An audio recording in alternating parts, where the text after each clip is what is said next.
안녕하세요. 브레인 엔조이 양희정입니다. 제가 잠깐 볼륨을 좀 높이고요. 몇 가지 중요한 공지가 있어서 잠깐 줌 미팅을 연결하게 되었어요. 그래서 급하게 공지 드려서 아마 실시간으로 들어오시기 어려우신 분들이 많을 거고, 오늘 줌 미팅에서 논의되는 내용의 사례자분께는 녹화본을 따로 공유해 드리도록 하겠습니다. 어제 제가 이제 가족분께 오전에 오전 무렵에 톡을 받았어요. 그러니까 아빠하고 아이를 데리고 식당에 가셨는데 식당에서 기분 나쁜 일을 경험하신 거예요. 그러니까 아이가 이제 식당에 가서 자리에 앉으면 음식이 바로 나오지 않으면 울음을 터뜨리는 이제 그런 패턴이 있는데 이제 식당에서 아이가 우니까 사장인지 종업원인지 모를 분이 오셔가지고 뭐 언제 밥 빨리 먹는지 애가 왜 우는지 아이 때문에 주변 분들이 불편하다느니 뭐 이런 어떤 코멘트를 하신 거예요. 그래서 식사를 다 마무리하지 못하고 그냥 나오셨는데 그 상황이 어머니 입장에서는 화도 나시고 거기에서 적절하게 응대하지 못한 것 같아서 마음이 좀 상해서 의기소침하셨던 것 같아요. 그래서 이제 속상하니까 누군가 들어줬으면 좋겠다는 마음에 저한테 톡을 하셨는데 이제 그 소식을 듣고 하루 종일 좀 생각이 많았어요. 그러니까 우리가 아이를 데리고 외출을 하면 흔히 자주 마주하는 문제이기도 하고요. 그리고 앞으로 지금 작년부터 올해 초까지 영유아 아이들이 꽤 많이 입장을 했기 때문에 이게 특정 어떤 다른 가정에 국한된 이야기가 아니라 내가 내 아이를 키우다 보면 조만간 겪게 될 수도 있는 일이고 예기치 못하게 마주하게 될 상황일 수도 있어서 가족분들하고 잠깐 논의를 해보고 싶다는 생각이 들었어요. 어느 집이나 식당 예절이라는 건 되게 중요하죠.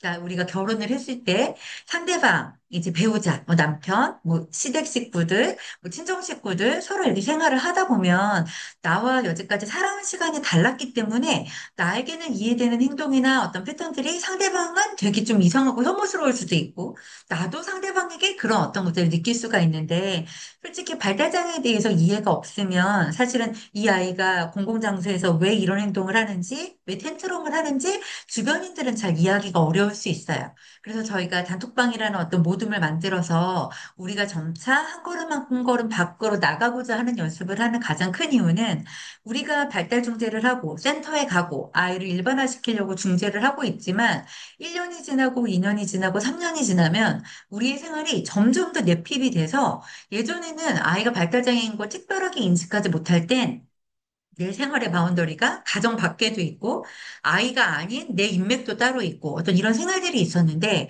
아이가 커 나갈수록 점차 잠시만요. 인터넷 연결이 불안정하다고 나오는데 소리가 들리시는지 모르겠어요. 혹시 채팅이 가능하시면 들리는지 한번 시간 되실 때 남겨주세요. 들어오신 분. 그래서 이제 그 부분에 대해서 좀 생각을 해보고 싶었어요. 자, 일단 아이가 식당에서 들어갔는데 음식이 바로 나오지 않으면 울음을 터뜨린다는 것 자체는 엄마 입장에서 예측할 수 있는 행동이었을 거예요. 근데 제가 그 식당 어떤, fellow 분에게, 사장인지 종업원인지 모를 그 fellow 분에게 좀 서운했던 것 자체는 뭐냐면 아이가 영유아라면 이 아이가 발달장애가 아니어도 그런 상황은 있을 수 있는 상황이에요.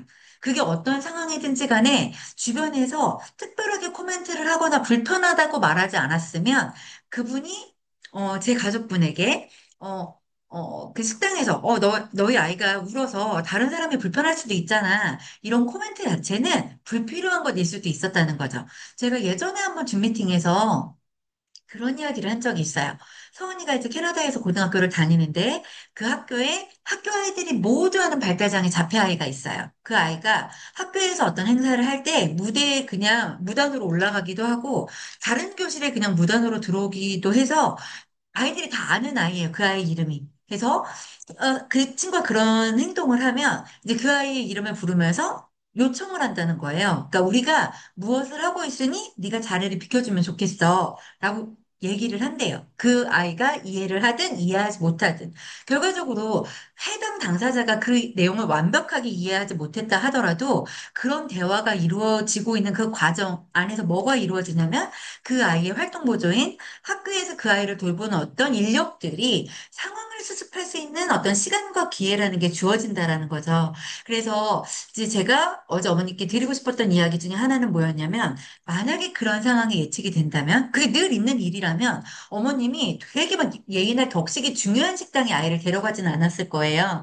예를 들어 밥 시간이 그러니까 한참 밥 시간이 아니어서 조금 조용했을 수는 있지만, 항상 그런 패턴의 행동을 하는 자녀분을 데리고 아주 무거운 분위기, 막 되게 격식이 중요한 곳에 아이를 데려가진 않았을 거라는 거죠.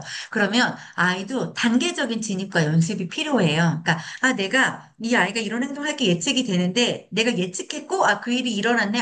그렇구나. 이게 아니라 그 행동을 트리거하는 요인이 뭐가 있는지. 그럼 예를 들어, 아이가 식당에 앉아서 밥이 바로 안 나오면 운다라는 것 자체는 내가 이 아이가 너무 배고플 때까지 기다렸다가 식당에 들어가나? 그러면 결과적으로 어차피 음식이 나오는 데는 시간이 걸리잖아요. 그러니까 예를 들어 서원이도 그 얘기 하더라고요.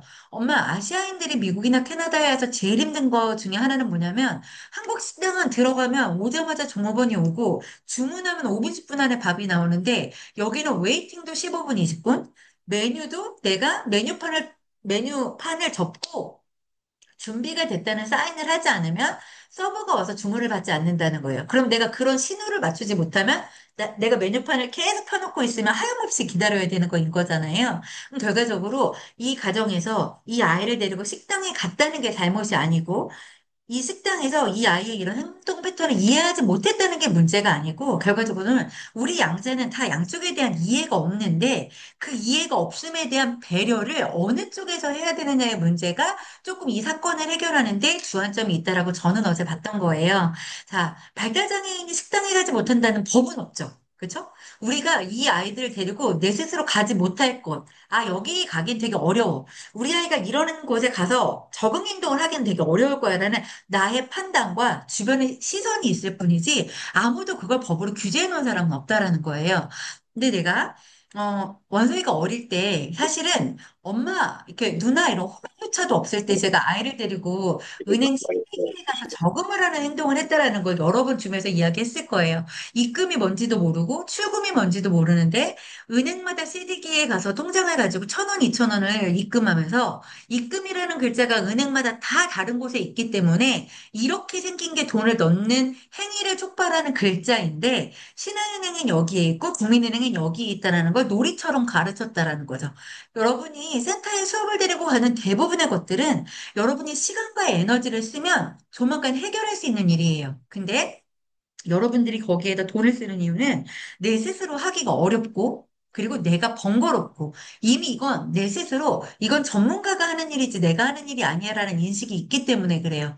하지만 예전을 생각해보면 양육은 그냥 엄마가 하는 거였어요. 내가 일하는 엄마이든, 일을 안 하는 엄마이든, 아이는 내가 키우는 거. 그래서 예전에는 자식이 되게 많기도 했지만, 그 많은 자식들이 형제와 뭐 형제들끼리 서로 의지하고 마지가 뭐 막내를 키우고 이런 패턴들이 되게 만연하기도 했었지만 뭐 요즘 뭐 외동이라 그게 불가능해서 이런 실태가 됐는지는 정확히 연관짓기는 어렵지만 사실은 일하는 엄마든 일을 하지 않는 엄마든 양육은 엄마의 것이에요. 물론 지금은 아빠도 똑같은 포션을 가지고 양육을 하긴 하지만 그 양육이라는 포션은 가정 안에 있다라는 거죠. 그러면 우리가 뭘 고민해야 되는 거냐면 이 아이가 어떤 문제 행동을 했을 때 이게 어디까지 발달 장애로 이해할 수 있는 영역인지를 생각하는 거인 거예요. 자, 예방접종을 할 때 대부분의 아이들이 무서워서 울어요. 내 아이가 발달 장애여서 우는 게 아니고요. 주사라는 것 자체가 무서워서 우는 거예요. 근데 내가 발달 중지하는 장애 아이를 키우면 부모는 뭐라고 생각하냐면 수만 가지 어려움이 있는데 주사도 못 맞는구나. 우리는 이렇게 생각해요. 이 아이가 충치 치료를 가서 탄트럼을 하고 오는데 얘가 발달 장애여서 충치 치료를 못 하는구나. 근데 그거는 외동을 키우는 발달의 문제가 있는 외동을 키우는 여러분들의 의견인 거지. 자식을 하나 둘을 키우는 일반 가정에서도 치과 가서 떼보러 구르는 애 안 한다고 우는 애 묶어놓고 팔에다 묶고 못으로 그 고리에다 이렇게 끈으로 묶어가지고 치과 치료하는 일반 아이들도 되게 많아요. 근데 그런 치료가 일반 아이에게도 좋은 기억이 아닐 거고 발달장애 아이들에게도 좋은 기억이 아닐 거예요. 그러면 우리는 왜 아이를 묶어놓고 치료할 수밖에 없는가? 돌려 말하면, 화진 어머니, 저도 감사하고 사랑합니다. 왜 그런 거냐면 내가 기다리기가 힘들어서 그래요. 숙취치료 지금 안 하면 되게 큰일이 날 것처럼 말하니까 내가 이 아이를 데리고 치과를 오기도 힘드니까 지금 당장 데리고 와서 지금 해야 되기 때문에 내 마음이 급한 거지. 일반 아이들도 발달장애 아이들도 숙취치료가 어려운 건 마찬가지예요. 교정이라는 과정도 마찬가지죠. 그러면 어저께 내가 자녀를 데리고 식당에 가서 식당에서 아이가 시끄럽다. 밥 빨리 먹어달라. 애가 왜 우는 거냐. 이런 얘기를 들었던 그 식당에는 우리가 가면 안 되겠죠. 그죠? 그래서 제가 뭐라고 했냐면 카페에다 남겨주세요, 어머니. 사시는 지역이 어딘지, 그 식당이 어딘지. 아, 발달장애 아이들 중에 식사 예절이 아직 갖춰지지 않은 아이는 이 식당 가면은 좋은 기분 망칠 수 있으니까 여기 가시면 안 돼요. 라고 글 남겨달라고 제가 말씀드렸거든요. 결국 뭐냐면 어떤 식당을 싸잡아서 여기를 뭐 망하게 해야지 이런 게 아닌 거예요. 비싼 돈 주면서 내가 밥 먹는데 기본적인 본능을 채우면서 남의 눈치를 보고 기분 나쁠 일을 굳이 만들 필요가 없기 때문에 이제 그런 정보를 공유해달라고 했던 거고요. 일반 아이도 발달장애 아이도 점차 식사 예절은 배워야 돼요. 지금 당장 안 된다고 해서 네가 장애니까 포기하는 게 아니라 내가 이 아이에게 점진적으로 어떤 단계부터 단계별로 가르칠 것인지를 여러분들이 늘 고민하고 있어야 된다라는 거죠. 근데 내가 이걸 하면서 답이 없어. 안 될 것 같아라는 우리의 생각 때문에 대부분의 과업은 시도조차 못 해보지 않고 치료실에 전가돼요. 선생님, 저희 아이가 이거가 다한대요. 이거 중지해 주세요. 치료실에서 이 전체를 다 중지해 줄 수 있어요? 아니잖아요. 그죠? 언어 치료는 언어를 주안점으로 하고, 인지 치료는 인지를 주안점으로 하지, 인지 치료실에서 이 아이의 행동 패턴까지, 식사 예절까지 잡아줄 수는 없다라는 거예요. 그럼 결국 뭐가 있냐? 어떤 게 동기가 있는 행동이지? 어떤 게 주변으로부터 좋은 피드백을 받을 수 있는 행동인지, 내 아이가 발달 장애여도요, 내 행동이 누군가에게 호인지 불호인지는 알 수 있어요. 왜? 내가 타인과 의사소통이 되지 않기 때문에 나의 행동에 대해서 상대방이 어떻게 느끼는지, 나한테 우호적인지, 나를 무시하는지를 뼛속까지 우리보다 더 면밀하게 느낄 수 있거든요. 그래서 우리가 성취강요법을 할 때 아이들이 보이는 반응 중에 되게 재미있는 게 뭐가 있냐면 무발화에 가깝고 의사소통이 잘 안 돼서 자기 표현을 잘 안 하는데 청지강요법을 어떤 것을 하든지 간에 아이가 감정적인 텐트럼을 하는 아이들이 있어요. 왜 그런지 모르는데 되게 서럽게 울어가지고 너무 당황스러웠어요. 이런 이야기를 하는 거죠. 그럼 결과적으로 아이가 그냥 울까요? 아니에요. 대부분의 모든 정보는 대뇌로 전달될 때 전두엽으로 가기 전에 변형계라고 하는 감정의 해소가 거치는 뇌를 거쳐가게끔 되어 있어요. 그럼 내가 음악을 듣는 행위를 했는데 그 음악을 듣는 행위 안에서 어떤 기억이 촉발되었고 그 촉발된 기억이 나에게 어떤 감정을 불러왔기 때문에 뜬금없이 정서가 흔들리고 내 마음이 불안하거나 되게 서럽거나 이런 것들이 나와서 아이가 그런 정서적인 반응을 보이는 거거든요. 그럼 우리가 해줘야 될 건 뭐죠? 공감이죠. 왜 그런지 이해할 수 없지만 아이의 감정이 움직여서 눈물을 흘렸다면 내가 첫 번째 보여줘야 하는 행동은 공감이에요. 자, 아이가 식당에서 울었어요. 그러면 이제 우리는 이제 그 상황에서 어떻게 하냐면 뭐 울지 마. 엄마가 하지 말라고 했지. 그러니까 어머님이 어떻게 대처하셨는지는 제가 따로 통화를 하지 않아서 제가 알 수 없지만 제가 비춰서 제가 했던 실수를 경험으로 봤을 때를 예를 든다면 우리가 어떤 상황에서 아이의 어떤 행동을 중지할 때 우리의 말은 근거가 없고 안 되는 행위만 이야기해요. 이거 하면 안 된다고 했지. 이거 하지 말라고 했지. 이렇게 하는데 실제 그 아이는 그 행동이 왜 거기서 해서는 안 되는 행동인지를 알지 못한다는 거죠. 예를 들어 아이가 엄마한테 설명할 수 있다면 엄마, 나 배가 아까부터 많이 고팠는데 식당에 와서 오래 기다리기는 어려워요. 이걸 말로 표현한다면 내가 배고플 때까지 기다리는 게 아니라 아이의 밥때를 생각을 해서 밥때를 기다리는 게 길어지면 너무 아이가 힘들 거니까 아이가 이 정도 시점에 배가 고플 거라고 생각을 한다면 내가 조금 더 미리 가서 식당에 앉아야겠다라는 그런 어떤 계획이라는 게 필요하다라는 거예요. 그러면 아이에게 내가 식당 가서 매번 혼나는 경험이 10번 쌓였어요. 그러면 나에게는 어떤 고착화된 어떤 패턴이죠. 나는 식당 가서 밥 먹기 전에 항상 운다고 엄마한테 혼나고 밥을 먹어. 이건 나에게 고착된 행동이잖아요. 근데 그 사슬이 단 한 번이라도 유쾌하게 깨지면 엄마가 생각보다 되게 유쾌하게 기분 좋게 밥을 먹을 수 있겠죠. 아, 내가 내 아이하고 식당에서 더 이상 실갱이하지 않고, 아이를 울리지 않고, 기분 좋게 밥 먹는 게 가능하구나, 라는 경험이 나에게도 되게 희소식이지만, 아이에게도, 이런 식사가 있는 거구나. 예를 들어 봐요. 어떤 가정에 식탁이 있는데, 우리 집은 항상 아빠가 식탁에서 인상을 써. 그러면 아이들에게 식사 시간, 특히 아빠와 같이 밥 먹는 식사 시간은 되게 무겁고 벌서는 기분일 거예요. 근데 그 아이가 자라서 중학교, 고등학교로 입학을 했는데 친구 집에 가서 밥 먹을 일이 있었어. 근데 그 친구 집에서 경험한 식사 시간은 너무너무 유쾌한 거예요. 아빠가 엄마한테 막 농담을 하고, 예를 들어 뭐, 맛있는 반찬이 있는데 아이들이 막 먹으려고 하니까, 아, 이거 엄마 아빠는 하나도 못 먹었잖아. 엄마도 먹어야지. 아빠가 엄마를 챙겨주는 모습을 보인다거나, 이런 모습을 경험하면 그 현장을 보는 그 다른 아이는 어떤 생각을 하냐면, 내가 10년, 15년 동안 우리 집에서 우리 집의 식사는 이런 모습이었는데, 다른 가정의 식사는 이럴 수도 있구나, 라고 하는 어떤 경험의 새로운 문이라는 게 열리게 돼요.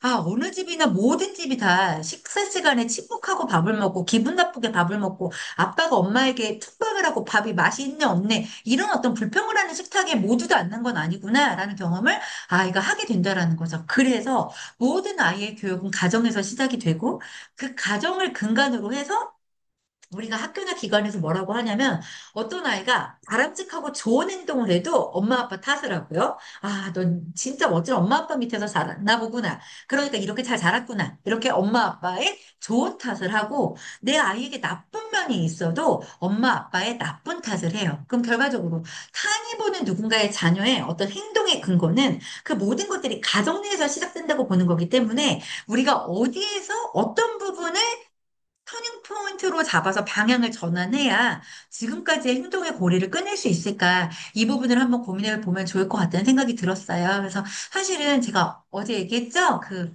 블로그에다 적으면서 서은이도 비장의 형제 누나로서 어릴 때 막 천둥벌거숭이였던 동생, 뭐 입으로 소리도 내고 반영어도 있고 막 시끄럽고 그런 자폐 동생과 항상 외식도 되게 많이 하고 했기 때문에 우리 딸도 식당에 가면 그 식당의 온도나 분위기를 되게 뼈로 되게 많이 느끼는 아이예요. 그래서 본인이 동생을 데리고 어느 식당에 가서 기분 좋게 밥을 먹으면 이 식당에서 먹었던 나의 식사가 좋은 경험이었고 내 기분이 되게 흡족하다는 표현을 우리 아이가 뭐라고 하냐면 엄마 나 다음에 이 식당 또 오고 싶어. 동생하고 오기 불편하지 않은 곳이라는 이야기인 거예요. 아, 내 동생을 이해할 수 있는 이런 곳에서 나 기분 좋게 식사하고 싶어 라는 이야기인 거거든요. 그래서 제가 어저께 5년 성장 방에다 뭐라고 했냐면 우리 살고 계신 곳이 다 모두 다르잖아요. 그래서 제가 여러분이 어디 살고 계신지는 모르지만 제가 언젠가 여러분이 살고 계신 동네에 간다면 어디 가고 싶은지 저에게 좀 소개해 달라고 해서 이제 몇 분들이 올려주셨어요.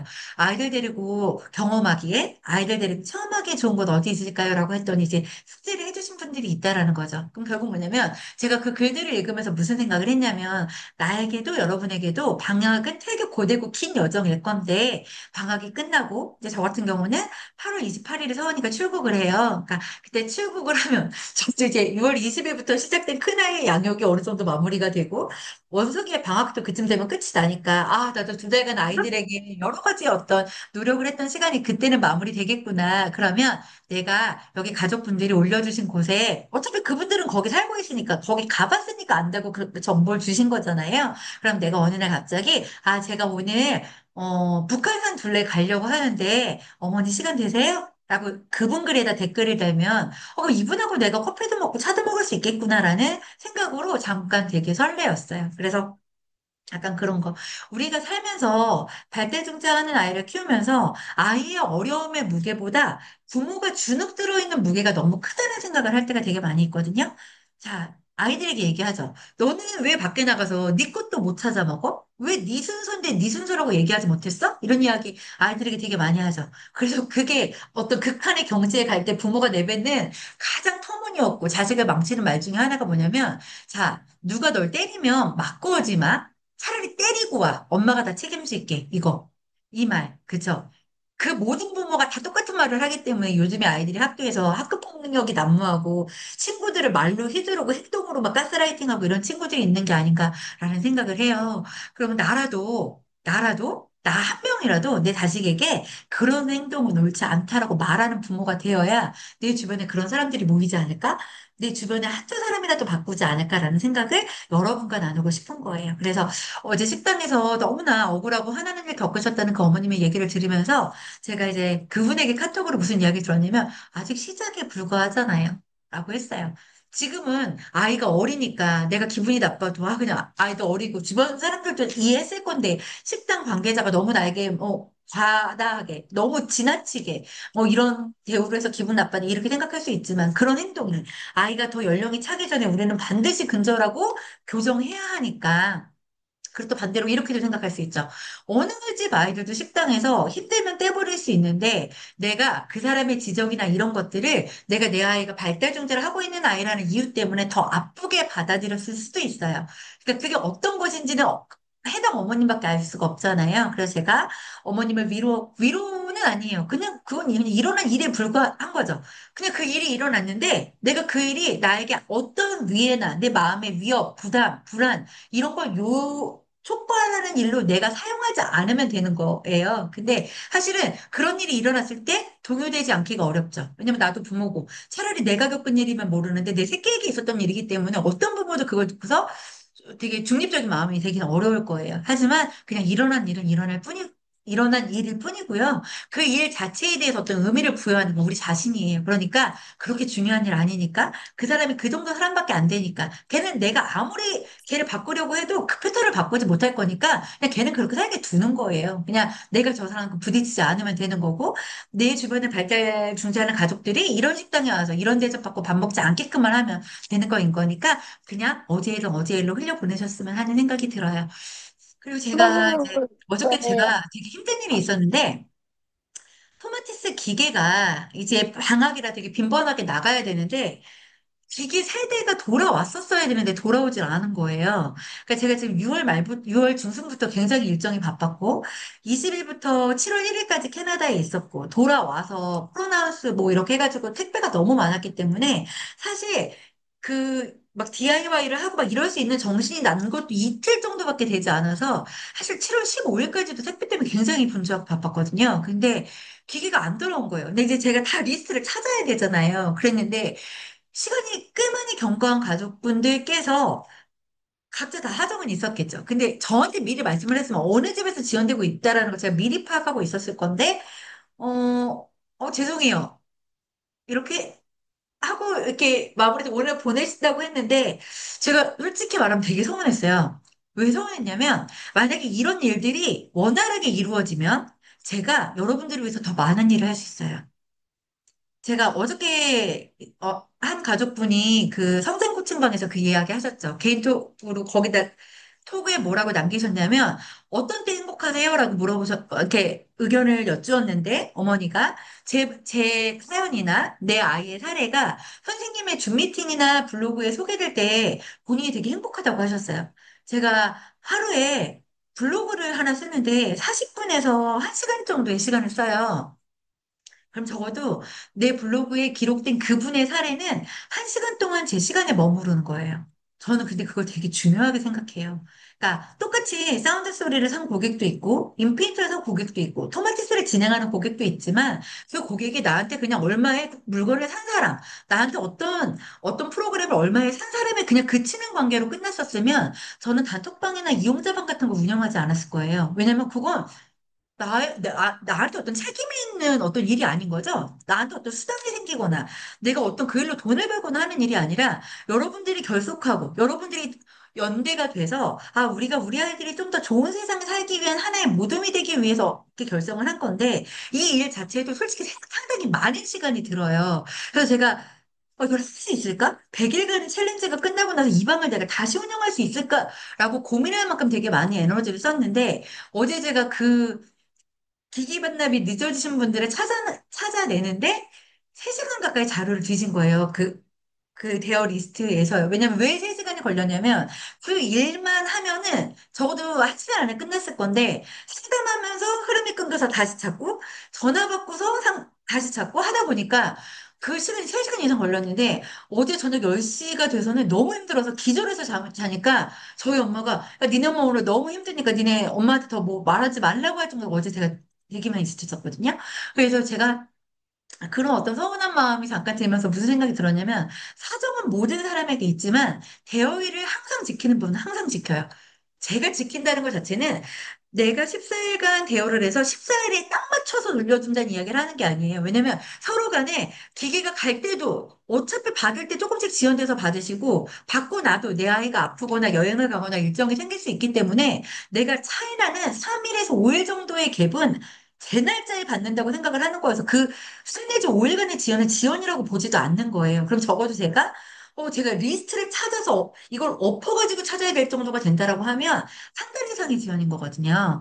그렇게 따져보면 기기 자체는 기기 안에 갱신일자라는 게 들어있어요. 내가 토마티스 본사에 1년치 기계 비용을 내면 하루하루가 돈이 차감이 되면서 그 날짜가 돼서 돈을 내지 않으면 기계가 끊기는 거인 거예요. 그러니까 나는 내가 일이 있어서 좀 늦을 수도 있지 뭐 이렇게 생각하고 내가 바쁘니까 연락 못 할 수도 있지 이렇게 하지만 전 중간에도 되게 곤란한 상황이 돼요. 왜냐면 약속한 날짜에 기계가 나가지 않으면 기다리시는 분들 자체는 마음이 되게 애가 닳고요. 또 내가 갖고 있는 입장에서는 뭐 하다 보면 일주일 열흘 늦을 수도 있지 이렇게 생각할 수 있지만 또 그분이 기다리는 입장이 되면 그런 마음이 아닐 수 있기 때문에 제가 그런 부분에서 조금 서로 간의 배려가 필요하구나. 근데 이게 지금 저희가 1년이 넘었잖아요. 작년에도 똑같은 문제를 제가 여러 번 줌 미팅에서 의논했던 이야기이기도 하고 승호머니를 비롯한 이제 다른 분들이 이 정도 되면 지원배상금을 체계화해서 차라리 만들어야 되는 게 아니냐고 할 정도로 이제 논의가 여러 번 됐던 문제인 건데 그 안에서 우리 각자가 다 일이 많고 힘들기 때문에 그런 것까지 만들어서 하기가 제가 마음에 부담이 있어서 아직 시행하고 있지 않은 거였는데 어제는 제가 그 세 분을 찾아내려고 세네 시간을 쓰면서 진짜 때가 됐나? 그러니까 이게 배려가 너무 지나치면 이게 권리라고 착각하게 된다고 하던데 이게 이런 건가라는 생각이 들어가지고 다른 건 아니에요. 기계가 늦게 와서 화난 게 아니라 내가 그거를 찾는데 들인 시간과 노력이 제가 너무 그러니까 이렇게 뭐랄까 애가 달았다고 할까요? 그러니까 그런 것들 때문에 제가 좀 되게 많이 속이 상했던 것 같아요. 그래서 그런 일들이 없어야 제가 여러분들에게 더 많은 시간을 쓸 수 있고 또 여러분들에 대해서 내가 어떤 서비스를 할 수 있을지 더 많이 고민할 수 있기 때문에 그런 부분들에 대해서 여러분들에게 조금 협조와 양해를 구한다라는 거. 근데 되게 신기한 건 늘 문제가 되시는 분들은 줌 미팅이 안 들어오기 때문에 제가 이런 에러를 갖고 있다는 걸 그분들은 모르실 거예요. 그쵸? 그러니까 항상 날짜를 잘 지키는 분들만 이런 잔소리를 들어요. 그래서 그 부분이 또 되게 죄송스럽기도 해요. 제가 사교육에서 아이들을 되게 오랫동안 가르치면서 한 가지 느낀 게 있어요. 여러분은 얼마나 새로운 일들을 많이 하시고, 여러분들은 여러분들 자신의 미래에 대해서 어느 정도 플랜이 서 있는지에 대해서 제가 가끔씩 오프라인에서 부모님들 상담을 할 때 여쭈어요. 그러면 내 아이의 미래 플랜은 막 3년치, 5년치, 10년치가 막 이렇게 있는데, 정작 나의 1년 뒤의 플랜, 나의 3년 뒤의 플랜은 정이 없는 분들이 있어요. 자, 근데 그게 어떤 분들에겐 또 되게 아무것도 아닌 것처럼 생각하시는 게 왜 그런 거냐면, 저는 결혼을 했고, 주부가 됐고, 엄마가 됐어서, 주부와 엄마로서의 삶 이외에 다른 삶이 없어요. 이렇게 얘기하시는 분도 있거든요. 근데 우리가 되게 흔히 말하는 빈둥지 증후군이라는 거 있죠. 남편도 나중에 직장에서 막 성공한 사람이 되고 자식도 다 커서 독립하고 나면 그 둘을 위해서 나는 정말 혼신의 힘을 다해서 껍데기만 남을 정도로 노력을 했는데 다 자기들이 찾아서 떠나고 나면 나만 빈 껍질로 남아있는 경우가 많아서 이제 그때 정서적인 결핍감을 우리가 빈둥지 증후군이라고 하죠. 근데 제가 지난번에 얘기했죠. 자식에게 올인된 부모의 삶을 아이가 절대로 기꺼워하지 않는다고. 그래서 내 아이가 ADHD든 중증의 자폐아이든 어떤 유형의 어려움을 갖고 있든지 간에 여러분은 5년방에 들어오신 이상 이제 여러분의 삶의 일정 부분의 포션을 가져야 돼요. 그러니까 내가 ADHD 성향이 내 자식에게 내 에너지 100 중에 60을 쓰고 있다라고 하면 20은 비장의 형제와 남편을 위해서 쓰고 지금부터 20은 여러분 자신 스스로가 내가 무엇을 하고 싶고 무엇을 좋아하고 앞으로 5년 후에 내가 어떤 일을 하고 싶은지에 대해서 그것에 대한 플랜과 계획을 짜는데 할애되었으면 좋겠다는 생각이 들어요. 그래야 우리도 오늘이 끝나고 내일이 오는 나의 시간이라는 것에 대해서 일정 부분의 기대나 설레임을 갖고 시작할 수 있지 않을까 그런 생각을 하고요. 제가 얼마 전에 서원이가 이제 거실에서 어떤 TV를 보는데 티처스라고 하는 어떤 게 무슨 공식한지 모르겠는데 어떤 TV 방송이 있더라고요. 그러니까 수학 멘토, 영어 멘토, 뭐 입시 멘토 이런 사람들이 나와가지고 상담을 의뢰한 사람들의 사례를 들어주고 분석하는 그게 나왔었어요. 근데 제가 너무 깜짝 놀란 게 그러니까 딸내미가 중학생인데 아이의 10년치 교육 플랜을 세워가지고 의대에 보내기 위해서 매 주마다 집에서 아빠가 입학사정관처럼 앉아가지고 입장하는 것부터 애 이렇게 세워놓고서 아이에게 면접을 막 이렇게 하고 이렇게 하는 아빠를 봤는데 중학교 2학년인데 하루에 3시간 반을 잔대요. 학원 숙제가 적은 날은 밤 12시에 자고 학원 숙제가 많은 날은 새벽 3시 반에 잔다는 거예요. 그리고 6시 반에 일어난다는 거야. 그러면 평상시에 학원 숙제가 적은 날은 6시간을 자고 학원 숙제가 많은 날은 3시간을 잔다는 이야기인 건데 그 중학교 2학년 딸이 그냥 그렇게 너무나 당연한 것처럼 받아들이고 있었는데 엄마도 그렇고 이제 엄마는 어떤 부분에 문제를 의식을 했냐면 공부가 전적으로 아빠의 플랜으로 되어 있기 때문에 자기주도적인 학습의 명분과 의도가 아이에게 없다라는 것 자체를 엄마가 굉장히 걱정하고 있었어요. 근데 제가 사교육 현장에서 아이들을 20년 정도 지도하면서 아이들한테 농담처럼 되게 많이 했던 말이 있어요. 지금 하는 것부터 잘해야 돼. 라고 얘기를 해요. 얘들이 뭐라고 자랑을 하냐면, 너 수학하고, 저는 이제 영어 선생이니까, 이제 걔들한테, 너 오늘 왜 영어 왜 늦었어? 왜 5분, 왜 늦었어? 이렇게 물어보면, 수학학원에서 뭐 과제를 다 못해가지고, 그거 뭐 밀린 거 하다가 좀 늦었다고 막 이렇게 얘기를 해요. 어떤 거 배우는데, 중학교 2학년인데 고등학교 1학년 수학을 선행하고 있는 거예요. 근데 중간고사를 봤는데 지학년 수학을 75점을 맞아온 거예요. 그래서 제가 걔들에게 맨날 하는 말이 야, 고등학교 1학년 선행한다는 자식이 지학년 수학을 75점 맞으면 지금 거부터 잘해야지. 고등학교 1학년 거 지금 당장 써먹지도 않은 걸 해가지고 이게 무슨 의미가 있냐고 물어봐요. 그리고 반포 대치 서초동에 되게 재미난 진풍경이 있는데 그 중에 하나가 뭐냐면 수학의 원리도 중학교 2학년이 아는 원리가 있고 고등학교 1학년이 아는 원리가 있잖아요. 자, 그 문제를 풀어서 정답을 맞췄는데 답은 정답인데 풀이 과정 자체가 중학교 2학년 학교에서 배운 풀이 과정이 아니라 고등학교 1학년 수준으로 배운 걸로 그 문제를 푼 거예요. 수리식을 적었는데 그럼 그건 오답이에요. 답이 맞았지만 되게 아이러니하죠. 나는 더 고등 수학을 선행해서 똑같이 어차피 과정이 어땠든지 간에 나는 이 문제를 풀어서 맞았는데 내가 아직 학교에서 가르치지 않은 내용으로 문제를 풀어서 정답을 맞으면 그게 오답 처리가 되는 거예요. 그럼 그게 필요한 교육일까요? 그러니까 지금 것부터 잘해야 되는 거인 거예요. 내가 내 아이의 나이가 6살인데 지금 내 아이의 언어 수준이 4살이에요. 그러면 4살 그 이전 거부터 차근차근 올라가야 4살의 언어를 꽉 채워서 할 수가 있고요. 8살이 돼서 6살의 언어를 완벽하게 하는 아이는 10살에 12살의 언어를 하는 건 생각보다 빠르게 따라잡을 수가 있어요. 근데 우리가 하고 있는 교육이나 치료나 이 모든 것들이 그냥 어설프게 모래로 살짝 덮어가지고 그냥 아무 일 없는 것처럼 대충 중재된 것처럼 그냥 이 정도면 남들이 모를 것처럼 이 정도 수준에 멈춰 있기 때문에 치료한 것 같은데 아무것도 안 변한 것 같고 시간을 들인 것 같은데 변화된 게 없는 것 같은 이런 시간을 우리가 작년에도 살았고 지금도 살고 있는 거죠. 그래서 그런 패턴을 깨기 위해서 저희가 5년방을 만든 거죠. 여러분의 노력이 어차피 매일 꾸준할 순 없으니까, 그죠? 오늘 아침에도 한 어머니가 글 주셨잖아요. 내 스스로 슬럼프가 온 것 같아서 카페에서 이 글을 읽고 공유한다라고, 그죠? 제가 얘기했죠. 학교 다닐 때 학생 녀석들에게 맨날 했던 말이에요. 작심삼일을 우습게 생각하면 안 돼. 작심삼일도 반복해서 하는 사람은 내가 1년 내내 그걸 유지하지 못해도 1년 365일 동안 작심삼일을 매번 반복하면 적어도 100번 가까운 결심이라는 걸 하게 되고 올해도 1월 3일 됐는데 잡실 3일 돼서 끝났어. 이제 내년으로 해야지 하는 사람보다 100번 이상의 기회를 더 누리고 찾게끔 되는 거라고 그렇게 가르쳤어요. 여러분의 마음도 마찬가지예요. 오늘 작심 3일에서 오늘 좀 엎으러질 수 있지만 그 방 안에 다른 분들이 달리고 있는 모습을 보면 내일은 아마 일어날 수 있을 거고요. 사실은 우리가 270명이 넘는 전체 방에서 제가 50몇 명이 들어온 방을 새롭게 꾸린 건 누가 말을 듣고 있는지, 내가 맨날 비슷한 이야기를 하고 있는데 누가 내 얘기를 듣고 있는지를 알 수가 없는 거예요. 이 블로그가 쓰임이 있나? 이 글을 읽고 뭔가 어떤 행동을 하고 있나라는 걸 도대체 알 수가 없기 때문에 제가 그 피드백을 받을 수 있는 분들을 선별을 한 거고요.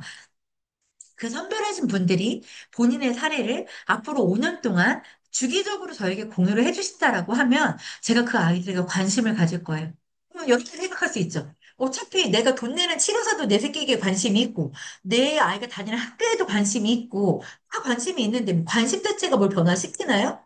아니에요. 똑같은 관심 아니에요. 여러분도 알잖아요. 치료센터에서 내 자식에게 상담을 할 때도 이게 정말 마음이 있는 상담인지 아닌지 여러분이 식별하는 것처럼 그 관심의 깊이와 농도와 결은 되게 천차만별일 수 있다라는 거죠.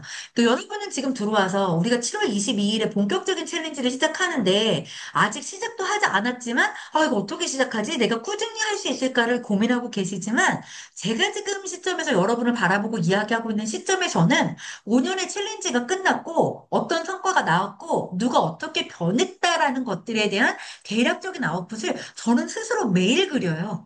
예진이가 이만큼 변화될 거지. 누리가 이만큼 변화될 거지. 준성이가 이만큼 변화될 거지라는 것들을 저는 매일 그린다는 거죠. 그래서 저한테 누구더라? 이런 사람으로 기억되시지 말라는 거예요.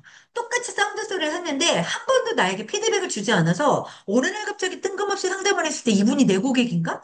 전화번호에 저장은 되어 있으니까 내 고객이 맞는 것 같은데 한 번도 상담받은 리스트가 없어서 아이가 어딜 들었는지 무엇을 했는지 알 수 없는 사람이라면 그분은 그냥 똑같이 구매라는 행위를 하고 그냥 저를 똑같은 다른 소셜에 있는 치료사들처럼 그냥 물건 파는 사람으로 받아들인 거죠. 그냥 내가 다른 센터에서 살 수 있는 물건들을 그냥 양정한테 샀을 뿐이야. 이런 거인 건데 내가 그것만 하겠다고 얘기하지 않았잖아요. 내가 발달장애 아이들을 키웠는데 제가 이런 고생을 이렇게 했더니 결과적으로 아이들이 20살, 18살이 되면 이 정도는 되는 것 같아요. 그러니까 내가 했던 실수를 반복하지 말고 여러분들이 지금 주저앉아 울고 있을 시간이 어디 있어요. 그죠? 내가 운다고 뭐가 변하는 건 아니잖아요. 근데 여러분들은 주기적으로 울게 될 거예요. 근데 내가 너무 힘들 때, 내가 너무 힘들어서 눈물이 나지 않을 때, 우리 서은이가 캐나다 유학 가기 전에, 그때 이제 고등학교 1학년이죠? 고등학교 1학년 유학 가기 전에 2달 정도의 갭이 있었어요. 본인 스스로 이제 학교에 자퇴서를 내고 2달 정도의 갭이 있었는데, 그 2달 동안에 저를 진짜 많이 독한 말을 해서 울렸거든요. 도대체 얘가 진짜 사춘기인가? 이제 나하고 이제 완전 막 의가 상할 정도로 자꾸 엄마한테 이제 막 감정이 상하는 말을 하니까, 딸하고 되게 날이 서 있었던 시간들이 몇 달 있었었어요. 근데 그때 서원이가 저한테 뭐라고 했냐면, 엄마, 힘들면 울어야지. 엄마도 울어야 살지. 그랬단 말이에요. 그러니까 여러분이 눈물이 날 때 울 수 있다라는 거, 그리고 울고 나도 다시 일어나면 된다라는 거. 그죠? 그러니까 결국 뭐냐면, 자, 270명 방에 제가 손을 내밀었을 때, 60명이 아직 안 되는 분들이 손을 잡았어요. 그죠? 누군가에게는 내가 이걸 제대로 할지 안 할지도 모르는데 10,000원 내고 들어가는 거. 차라리 나 치료비도 많이 드는데 이런 거 안 하는 게 낫지. 이런 마음으로 아마 안 들어오시는 분이 뭐 절반 정도 되실 거고 하나는 뭐가 있냐면 그냥 구경하는 거예요. 숫자가 별로 변하진 않죠. 내가 아무 말을 안 하지만 나가시지도 않잖아요. 그죠? 그러니까 내가 이 방에서 필요한 건 취하고 특별하게 뭔가를 하고 싶진 않은 거인 거예요. 근데 제가 전체 방에 뭐라고 했죠? 우리가 5년 동안 성장 코칭을 하는 방은 제가 유지하는 방이 아니에요. 여러분이 만드는 방이지. 결과적으로 5년 이후에 우리가 어떤 모습이에요? 라는 것 자체는 여러분들이 결정하는 거인 거예요. 여러분들이 열심히 해서 내가 다른 누군가의 관리 없이 뭐 치료센터만 다니고 오늘 잘했어요. 오늘 괜찮았어요. 뭐 이런 말에 오늘은 잘했나 보다. 내가 엄마로서 아이 픽드랍 하고 밥 주고 씻기고 재웠는데 센터에서 잘했으니까 오늘은 잘 된 거지. 이렇게 생각하면 나는 뻐꾸기 같은 양육을 하는 거죠. 내가 낳았지만 그냥 어느 집 시터나 보모가 할 수 있는 일들을 하면서 내가 부모로서의 역량과 소임을 했다고 생각하는 거인 거예요. 근데 결과적으로는 센터가 없고 선생님이 없고 아무것도 없어도 여러분의 아이는 발달이 변화되는 여정을 갈 수 있어요. 어떻게 하면 여러분이 아이에게 해줘야 될 과업에 대해서 깨어있기만 하다면. 자, 우리가 요즘에 뭐 애플에서 사람들이 막 줄줄이 퇴사를 하고 막 이런 일들이 막 일어나요. 왜냐면 시대가 되게 빠르게 변하고 있기 때문에 그래요. 근데 내가 일반 아이들과 발달이 조금 특이하게 다른 내 아이를 일반 아이를 엉덩이만 따라가게끔 뒷공무니만 어떻게든 밟아서 쟤네들 곁에 서 있을 수만 있게끔 하는 교육을 한다라고 하면 여러분은 절대 그 아이들과 나란히 설 수도 없고 따라잡을 수도 없는 삶을 살게 될 거예요. 그러면 내내 불행하겠죠. 그죠? 돈 쓰고 내가 일반 아이들 교육비보다 몇 배 이상의 교육비를 썼는데 내 삶은 행복하지도 않고 아이가 발달하지도 않고 변화되지도 않고 일반화되지도 않았다. 라는 결론에 도달하게 될 거죠. 하지만 여러분이 생각하는 일반화가 뭐냐는 거죠.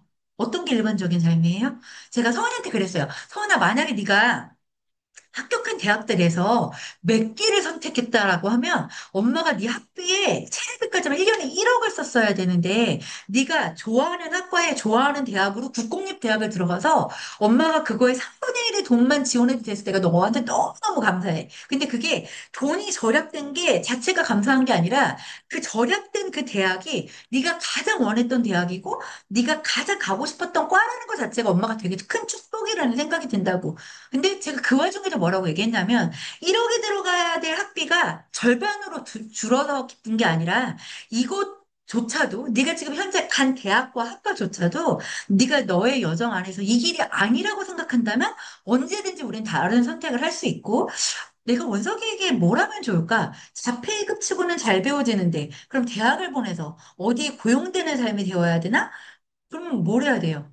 남들이 생각하는 기준에 맞추기 위해서 아이를 종용하고 뭘 못하게 하고 규제하고 막 이래야 되잖아요. 그래서 제가 저희 딸한테 뭐라고 했냐면 우리 원석이가 그래도 자폐 2급치고는 16살에 이만큼 배워지는 아이가 되었으니 경제적으로 독립할 수 있는 능력만 된다라고 하면 우리 누군가에게 고용되는 삶을 선택하지 말자.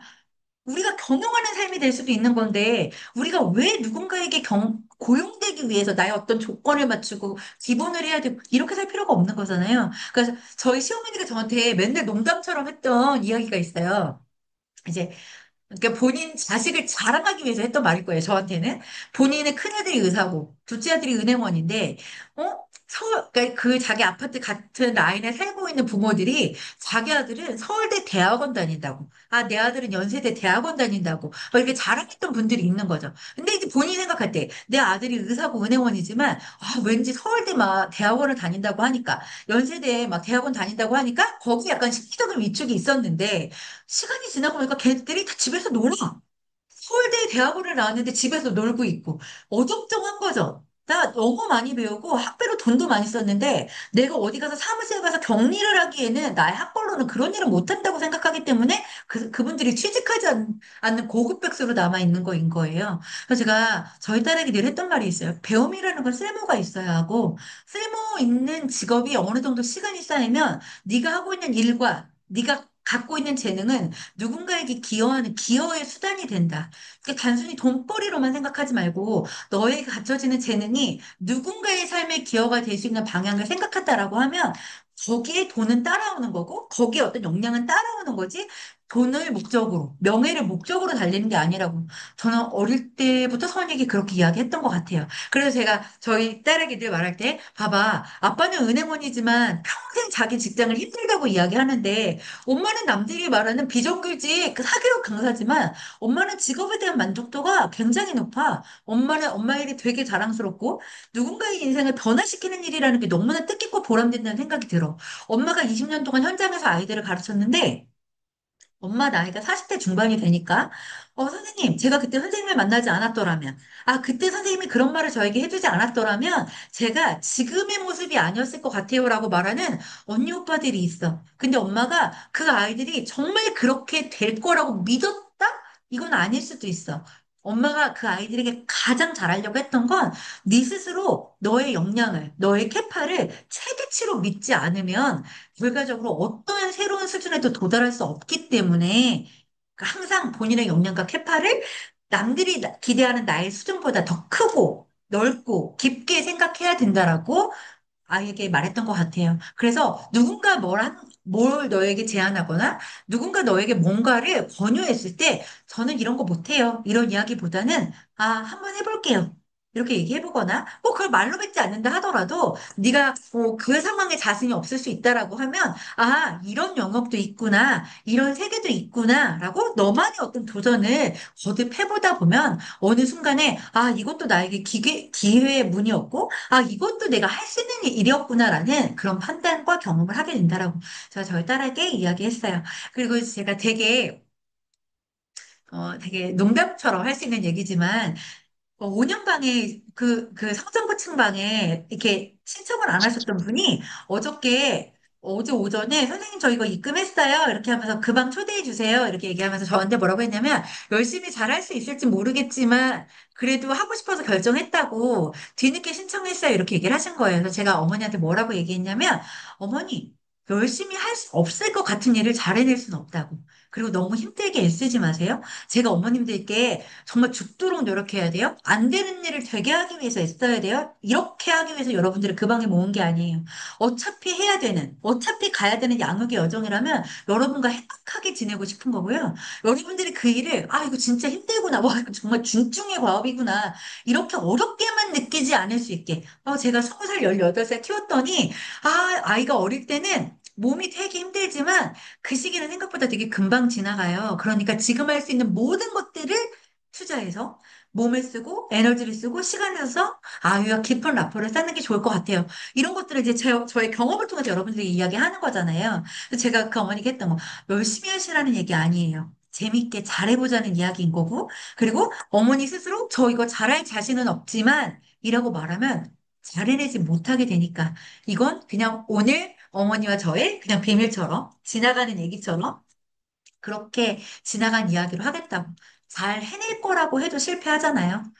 잘 하고 싶다고 해도 우리가 작심삼일을 반복하게 되고 어차피 지금까지 살았던 것과 별반 다르지 않은 시간들이 상당 시간 지나갈 거지만 앞으로 2년 정도 지나게 되면 우리 방 안에서는 이제 더 이상 양희정이 하는 코치 같은 건 내가 듣지 않아도 양희정이 살자고 권유했던 이런 방향으로 같이 살아보면 어때요라고 제안했던 방향으로 살고 있는 분들이 나올 거예요. 그래서 내가 하는 말을 똑같이 할 수 있는 사람들이 2년 안에 그 방 안에 수십 명이 나올 거인 거거든요. 그럼 결국 뭐냐면, 내가, 핑계대고 탓하지 않는 거. 그 두 가지를 여러분과 같이 하고 싶어요. 내 삶이 이렇게 찌그러진 건 내 새끼 때문이야. 내가 이런 장애가 있는 아이를 낳아서, 내가 이렇게 힘든 아이를 낳아서, 이거 다 내 탓이야. 누구 탓이야. 남편 탓이야. 이제 더 이상 이런 탓은 하지 않기로 해요. 일어날 일은 어떻게든 일어나게 마련인 거고, 내가 바꿀 수 없는 현실을 고민하진 않는다는 거죠. 왜? 그건 불필요한 일이니까. 전 그래서 항상 내 힘으로 개선할 수 있는 거, 내가 바꿀 수 있는 것만 바라봐요. 왜? 어차피 누구 탓을 해도 그 탓이 없어지지 않는다라고 하면 그건 하나만 한 행동인 거니까 그걸 하지 않는다는 거죠. 서은이가 이제 제가 며칠 전에 뮤지컬 보고 돌아왔던 날 밤에 이런 이야기를 이제 하면서 엄마가 오래오래 건강하게 살았으면 좋겠고 엄마의 30대, 40대가 우리로 인해서 고생하고 힘들었던 기억만 있는 건 아니었으면 좋겠다는 얘기를 해서 제가 좀 되게 눈물이 났었어요. 그래서 아니지. 니들로 인해서 행복했고 양육이 힘들지만 해볼 만한 것이라는 걸 너희들을 통해서 알았지. 그래서 엄마가 다시 생각해도 결혼은 모르겠지만 엄마가 된 걸 후회하진 않을 것 같다라는 이야기를 했었어요. 그래서 결국 근데 서은이가 그러더라고요. 그래서 나는 엄마가 되게 멋있고 엄마가 되게 존경스럽고 그러니까 자식이 20살이 되면 여러분에게 그런 말을 하더라고요. 그러니까 여러분이 힘들다는 거 아이도 다 안다는 뜻이에요. 여러분의 비장의 자녀도. 또 반대로 어려움이 있는 여러분의 자녀도 우리 엄마가 노력하고 있지 쓰고 있지 모르지 않는다는 거죠. 그걸 20살 정도가 되면 여러분에게 엄마 사랑한다고 엄마 존경한다고 이렇게 말해줄 수 있는 거죠. 근데 저희 딸이 나한테 뭐라고 했냐면 내가 엄마를 되게 존경하는 가장 큰 이유는 엄마가 핑계대지 않기 때문이래요. 내가 힘든 게 어려운 게, 남편이 은행원인데 화장담하더니 이기적으로 난 은행이 다니기 싫어라고 일찍 그만뒀네? 내가 힘들고 불행한 게, 남편이 일찍 퇴직해서야. 내가 힘든 게 장애 자식이 있기 때문이어서야. 내가 경제적으로 더 많이 돈을 벌고 애써야 되는 이유가 유학간 자식이 있어서 남들보다 더 열심히 살아야 되기 때문인 거야. 엄마는 이런 핑계를 대는 사람이 아니잖아. 이렇게 얘기하더라고요. 아까 얘기했죠. 저는 제가 해결할 수 있는 일만 생각한다고요. 누군가를 탓하진 않는다는 이야기인 거예요. 여러분의 행복은 여러분의 결정이에요. 내가 오늘 행복해야지라고 결정하면 행복할 수 있는 거야. 나의 행복이 내 아이가 발달장애가 있다라고 해서 이 아이의 어려움이 오늘 생긴 일이에요? 아니잖아요. 내 아이가 중재 진단을 2년 안에 받았던, 4년 안에 받았던, 이건 내가 이미 알고 있는 일인 거잖아요. 이 일이 오늘 당장 막 획기적으로 어떻게 달라지고 내일 당장 어떻게 획기적으로 달라지는 일 아닌 거잖아요. 결과적으로는 오늘 안에 내가 행복하고자 하는 결정은 여러분이 결정하면 이루어질 수 있는 거예요.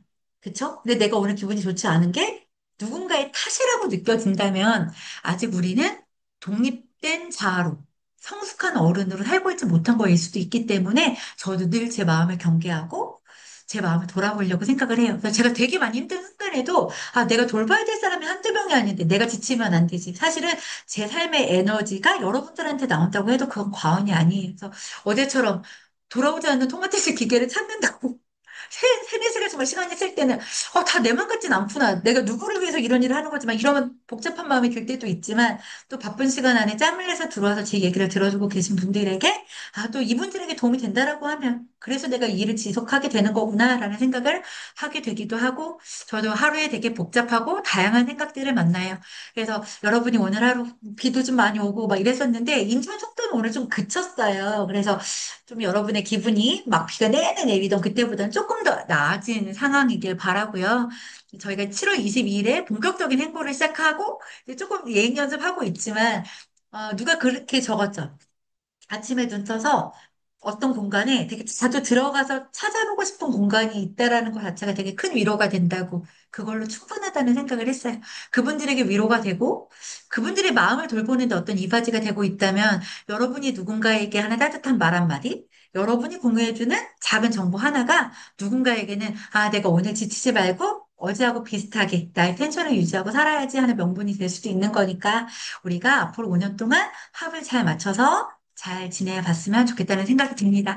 아무튼 제가 짧게 한다고 했는데 몇 분 뒤늦게 들어오셔서 조금 길어졌고요. 아무튼 여름방학 잘 지내보고 또 중간에 또 오프라인으로 만나게 될 분들 계시겠지만 저희가 이제 8월 말에 이제 9월 초에 이렇게 되면 저희 오프라인으로 양재동이든 어디든 이렇게 클래스 정해서 현장에서 만나 뵙고 밥도 먹고 차도 먹고 했으면 좋겠습니다. 아무튼 브레인엔조이 서비스가 마음에 드신다면 여러분 주변에 함께 돌보고 싶은 발달 중지 가족들을 소개해 주시면 저희가 더 큰 마을을 이루는데 도움이 될 것 같다는 생각이 들어요.